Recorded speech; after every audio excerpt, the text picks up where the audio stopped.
Hello, generations, young, old, and everyone in between. Welcome to Generation Apollo, where we believe there is no such thing as a free lunch. And I am currently back after a long hiatus. I know I've been kind of MIA for the past several months, but I just wanted to let you all know that no, I'm not dead. I didn't catch the beer flu. I'm still here. So it's just that I've been really busy trying to set up a private side business, something that I'm hoping will eventually lead me to a little more financial independence in the future. But yeah, I've just been really busy, but with good things.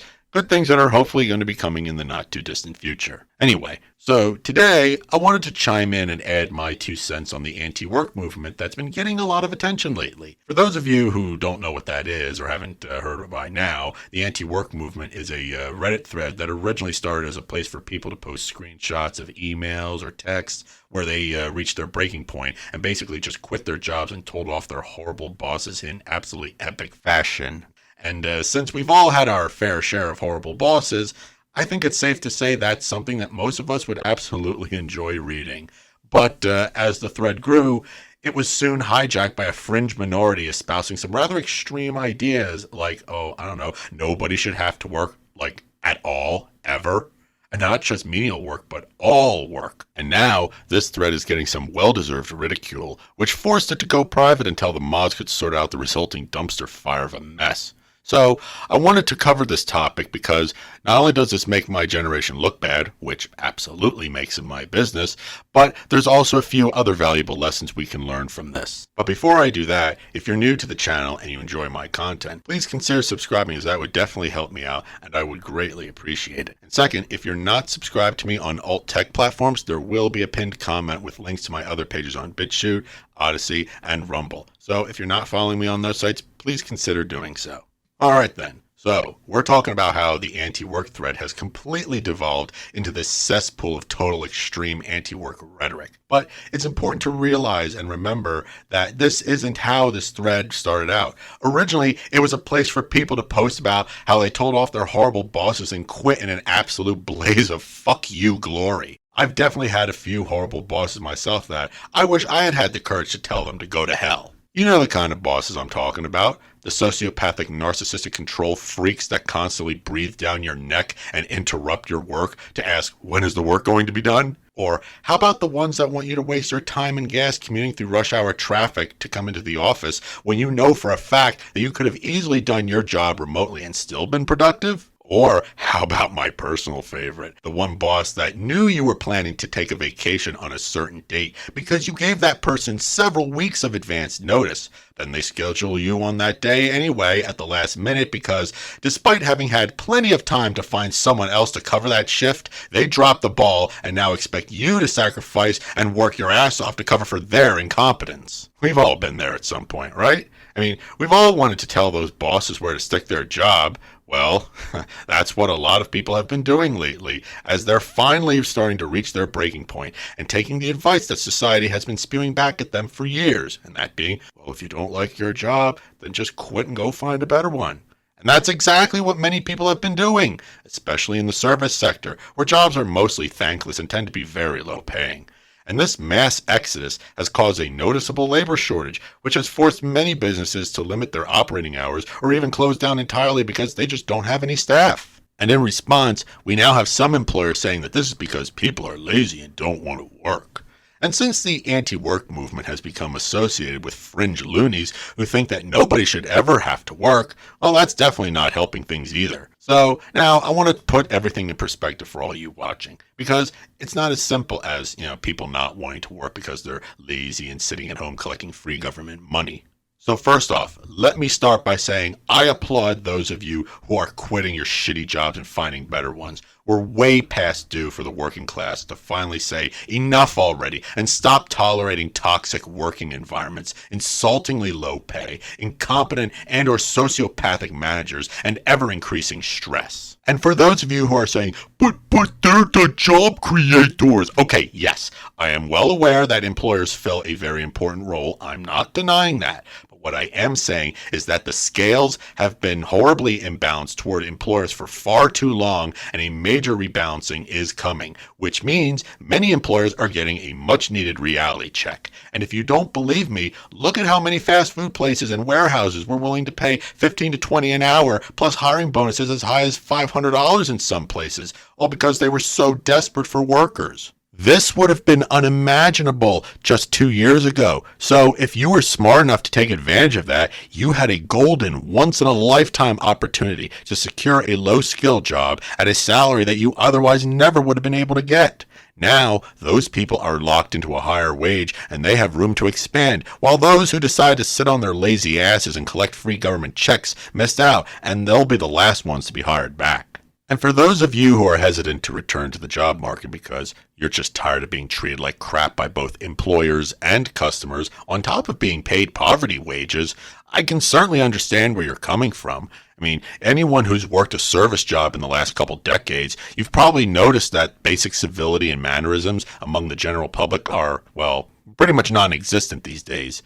And if you think that's all because of ill-mannered youth, well, yes, there are some, but I've actually seen, and I've noticed this personally, I've actually seen more older people than younger people doing this. Because I can't tell you how many boomers and Gen Xers I've seen in their 40s, 50s, 60s, and older throw spectacular adult temper tantrums, all because their McDonald's order took 5 minutes longer than they thought it should have. The kind of people that you'd expect to know better and who have no damn excuse to act like that. Imagine having to deal with jackasses like that on top of being paid an insultingly low wage that barely puts gas in your car to drive to that shitty job every day. And now it's even gotten to the point where some fast food employees are being physically assaulted on the job, and in response, they're throwing food right back in the faces of these boomer and Karen toddlers. And I say, good! That needs to start happening more, because when you have to resort to verbally berating or even worse, physically assaulting workers, that's when the customer stops being right. The public has been allowed to get away with this appalling behavior for far too long, and it's given everyone the impression that it's okay to treat minimum wage service workers like crap, to treat them like dirt. No, it's not. In fact, I just recently read a story where a restaurant server who is a single dad was shot in the face by two subhuman animals over a missing $3 burger from their order. Just what the fuck? You see what I'm talking about? And unless something really extreme like that happens, companies will usually almost always side with the customers versus the employees whenever there's a complaint, because most corporations are run by spineless cowards who only care about their bottom line. I mean, God forbid one fat slob has had a bad experience at a McDonald's. It's not like most Americans are overweight already as it is, so I don't think it would be a huge loss if a couple McDonald's or Taco Bells were to shut down because nobody wants to work in those places. I just hope that employers are smart enough to learn from this and maybe start sticking up for their employees a little more because, as we've seen, without them, you don't have a functioning business. But anyway, that whole rant aside, this mass exodus from the low-wage job sector is a perfect display of the collective power of the working masses. You can have economic demand for a product or service, and you can build facilities to meet that demand. But if you don't have employees to staff those facilities, you don't have a functioning business. And for all you socialists and commies out there creaming in your pants thinking that this is proof that communism works, wrong. It's literally the antidote to the cronyism that keeps true capitalism from working as it was intended. No socialist labor unions or communist revolution needed. Now, let me be clear. I absolutely support the rights of workers to collectively bargain within the free market capitalist system and the free enterprise system. I do not support seizing the means of production through nationalizing industries because, as we've seen, the natural laws of supply and demand are already plenty sufficient on their own without needing extra socialist bullshit. So for those of you who are working in industries where you feel like you're underpaid and underappreciated, take a lesson from these low-skilled workers.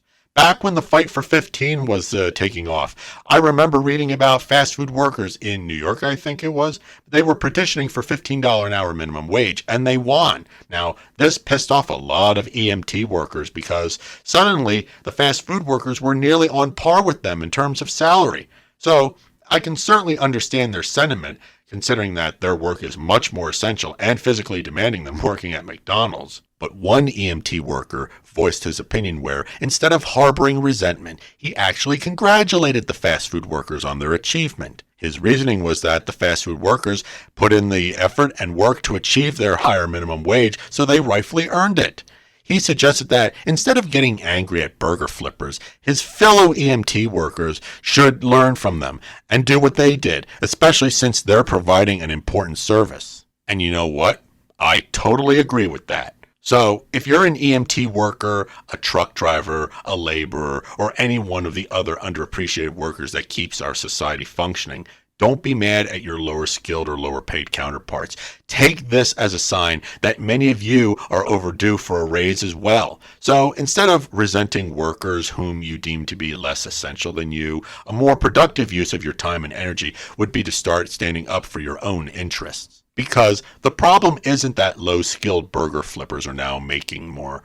It's because society has taken your labor for granted, so people have come to the false belief that your labor isn't as valuable as some paper-pushing bureaucrat who works a cushy white-collar office job, or some self-righteous smug celebrity. Remember when the pandemic first hit and we needed delivery drivers and supermarket workers to keep shelves stocked and stores open? We needed medical workers and first responders. We didn't need overpaid, preachy celebrities, and we sure as hell didn't need whiny SJWs or useless diversity and inclusion college administrators preaching about white privilege. My point is that if supposedly non-essential fast food workers were able to get the results that they did using the collective power of labor boycotts, then there's no reason why this can't work in any other essential industry. Personally, I have far more respect for someone who flips burgers for minimum wage than a gender studies major that keeps pandering for more government grants because they were dumb enough to go into debt for a degree with no employment prospects. And speaking of these kind of people, now to finally circle back to the original anti-work Reddit thread, I know it took a while, but I'm back there. As I said earlier, this subreddit was initially created as a place for people to showcase their experiences with quitting toxic jobs and telling their horrible bosses to go fuck off. But this thread was soon co-opted by a fringe group saying that they shouldn't have to work at all. Period.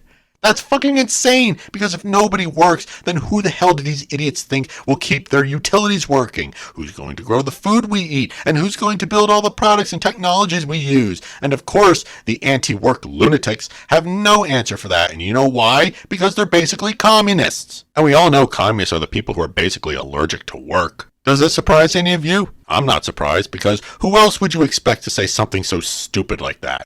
Well, things got real interesting when one of the thread moderators went on Fox News for an interview, and oh boy, was that a disastrous mistake on their part, because the world got to see the fringe anti-work crowd for the whiny, useless pieces of crap that they are. And the person they picked to do the interview, oh my god. Okay, everyone, I want you to picture in your mind someone that thinks they shouldn't ever have to work and should have everything just given to them. Does a certain stereotypical look come to mind? Like maybe perhaps somebody that's a bit on the chunky side and probably lacking in the personal hygiene department? Well, that individual certainly seems to fit that description pretty well, and the interview went exactly about as well as you would expect. Just here, take a look. Is like a good work day. How many hours is a solid work day in your ideal society?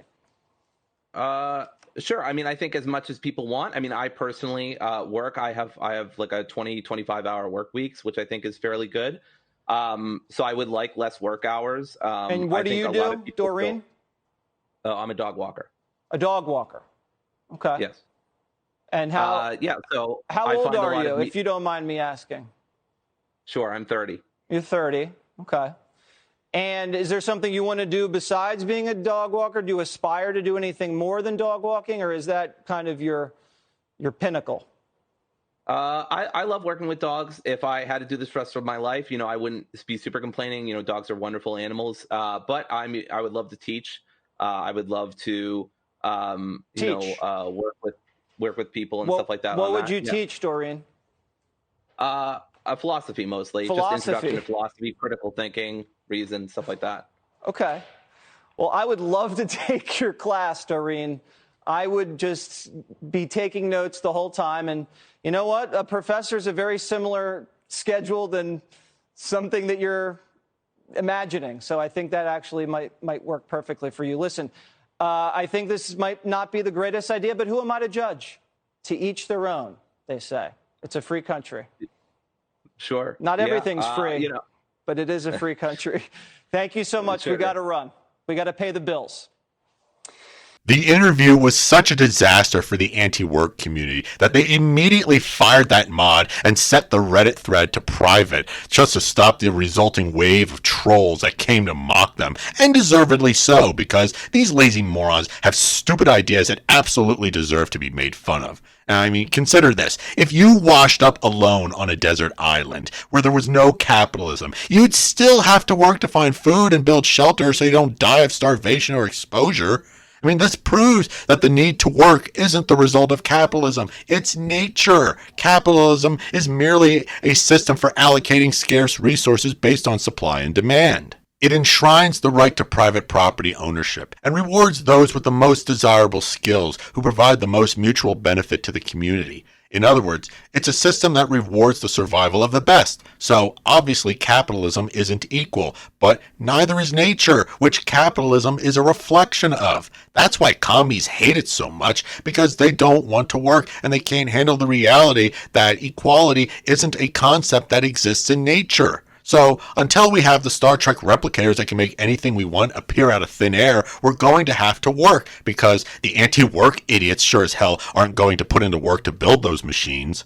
Are there some private entities that make the necessary endeavor of work far harder than it needs to be? Yes, absolutely. The sociopathic bosses that I mentioned earlier. And that is absolutely a legitimate problem that the original anti-work thread highlighted. There's a lesson to be learned here, and you know what it is? Well, that being that things like religions, institutions, ideologies, or movements, whether they be political or cultural, all share a common vulnerability. Whenever any of these become mainstream enough, they start to attract undesirable people who are often unintelligent, physically unattractive, have terrible personalities, and often have nothing about them that makes them interesting. In other words, they become magnets for losers who can't stand the fact that they are losers, but are too lazy to put in the work to actually improve themselves. So they latch on to those movements, institutions, or ideologies because they often cater to some trait that those losers have, like race, gender, or sexual orientation. And once enough of these losers infect a movement or ideology, they hijack them and use them as platforms to spew extreme rhetoric that goes completely against the ideals of the original founders. And if the extremists aren't called out and expelled early on by the rest of the group, they'll become the perceived voice of these movements until their image and credibility is irreparably damaged. That's what happened with feminism, BLM, and the anti-work movement. This is why so many well-intended movements fail. They inevitably attract self-loathing losers that don't actually care about the goals of the movement. They just want to use them as a platform to unload their mental baggage on the rest of the world. And the problem is, they almost never get called out because these movements and organizations often have a strong in-group preference, where the group will always defend their own, no matter how obnoxious the extremists act, especially if the group is united around some type of physical trait. And so, the extremists are never held accountable, so their behavior is never corrected. And that's what happened to the anti-work Reddit thread. They let too many losers into the group and failed to address the problem, so it festered and grew. And now that they've had their 15 minutes of shame on national TV, it's too late. The group is now stuck with the image of being a bastion of lazy, unmotivated losers who think they shouldn't have to work for anything. So now, this makes anyone who wants to quit their horrible jobs look like lazy losers, even though they're responding to a completely legitimate problem. And since millennials and Gen Z now represent the majority of the workforce, this negative publicity makes those generations look bad, as if they didn't already have enough of a public image problem. And now this just gives the boomer bosses one more reason to shit on younger demographics that are just trying to get by. And not only does it make younger generations in general look bad, it also made creative people specifically look bad, because many of the anti-work extremists were claiming to be artists who just wanted to be free to pursue their creative passions without running the rat race of life. Okay, I'm willing to bet that most of those so-called quote-unquote artists are untalented and produce garbage content that no one in their right mind would ever willingly pay them for. I guarantee you most of those anti-work losers spend most of their time writing cringy fan fiction or flooding sites like DeviantArt with shitty drawings and screenshot memes, and then trying to pass that off as art. But there is some good news to all of this. People are still quitting their shitty jobs and finding better ones. That's what matters. And the industries that are losing workers are still being forced to improve and offer better pay to reattract new employees. Also good. So, good things are happening despite the anti-work movement spouting its insane nonsense, because they're just a loud minority. Not only that, but when Tim Pool covered this issue a few weeks ago, I remember reading tons of comments on his video from all kinds of creative people who were genuinely offended by the anti-work rhetoric. All these commentators said they had no delusions that they wouldn't ever need to work a real job. They all acknowledged that even though every creative person hopes that one day they'll be able to make a living from their artistic talents, they still have to be able to support themselves in the meantime, and that means working a day job that they may not be super passionate about. And even if you do achieve your dream of making a living from being an artist, guess what? You still have to work. You think getting good enough at your craft to the point where people are willing to pay you for your artistic abilities is something that just comes naturally without work? Every good writer, illustrator, animator, etc. has had to put in countless thousands of hours of practice to get to where they are. So, for those of you anti-work losers out there listening, you think you're all artists? Well, just know that actual artists with actual talent want nothing to do with you. So by all means, go ahead and keep living in your delusional little world where you don't have to work and everything you need magically appears out of thin air. Meanwhile, the rest of us are laughing at you. Alright, I think it's time to end this whole rant here. So, what do you all think? Is this going to create yet another PR problem for young working people? Let me know in the comments. And if you like this video, please subscribe and share this content to help my channel grow. And lastly, before I forget, I'm now on Instagram, so please be sure to follow me over there. The link to my Instagram page as well as my other pages will be in the description, as well as a pinned comment at the top. So thanks for watching, and this is Generation Apollo signing off.